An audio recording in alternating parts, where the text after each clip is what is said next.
தமிழ்நாடு சட்டமன்ற தேர்தலில் திமுக தலைமையிலான மதச்சார்பற்ற முற்போக்கு கூட்டணி அமோக வெற்றி பெறும் என்று புதுச்சேரி முன்னாள் முதலமைச்சர் நாராயணசாமி தெரிவித்துள்ளார்.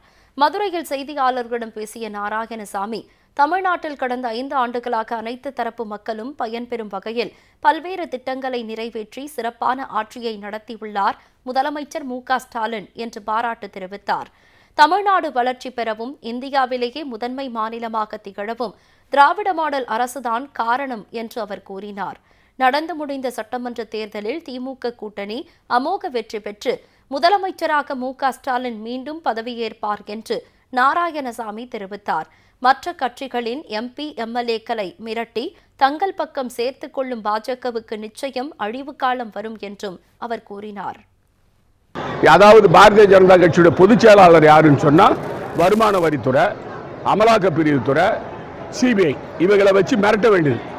சட்டமன்ற உறுப்பினர்களை, அமைச்சர்களை மிரட்டி அந்த கட்சியில் சேர்க்க வேண்டியது. இதுதான் பாரதிய ஜனதாவுடைய கைவந்த கலை. இப்போ நடந்தது என்ன? அது ஒரு பாராளுமன்ற உறுப்பினர் பேரில் ஈடு வழக்கு போச்சு. அவர் சட்டா பேரில் ஈடு வழக்கு போச்சு ஆம் ஆத்மி கட்சி. உடனே அவங்கள மிரட்டி பாரதிய ஜனதாவில் சேர்த்துருக்காங்க. இது ரொம்ப காலம் நீடிக்காது. பாரதிய ஜனதாவுக்கு அழிவு காலம் வரும். ஏன்னா முற்பகல் செய்யும் பிற்பகல் விளையும்.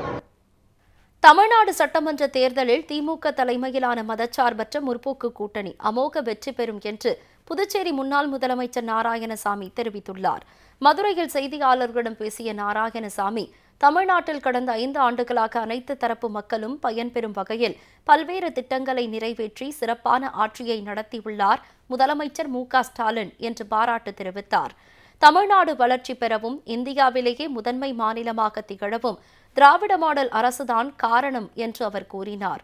நடந்து முடிந்த சட்டமன்ற தேர்தலில் திமுக கூட்டணி அமோக வெற்றி பெற்று முதலமைச்சராக மு.க.ஸ்டாலின் மீண்டும் பதவியேற்பார் என்று நாராயணசாமி தெரிவித்தார். மற்ற கட்சிகளின் எம்பி எம்எல்ஏக்களை மிரட்டி தங்கள் பக்கம் சேர்த்துக் கொள்ளும் பாஜகவுக்கு நிச்சயம் அழிவு காலம் வரும் என்றும் அவர் கூறினார்.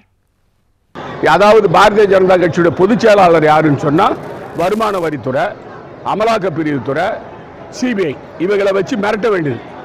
சட்டமன்ற உறுப்பினர்களை, அமைச்சர்களை மிரட்டி அந்த கட்சியில் சேர்க்க வேண்டியது. இதுதான் பாரதிய ஜனதாவுடைய கைவந்த கலை. இப்போ நடந்தது என்ன?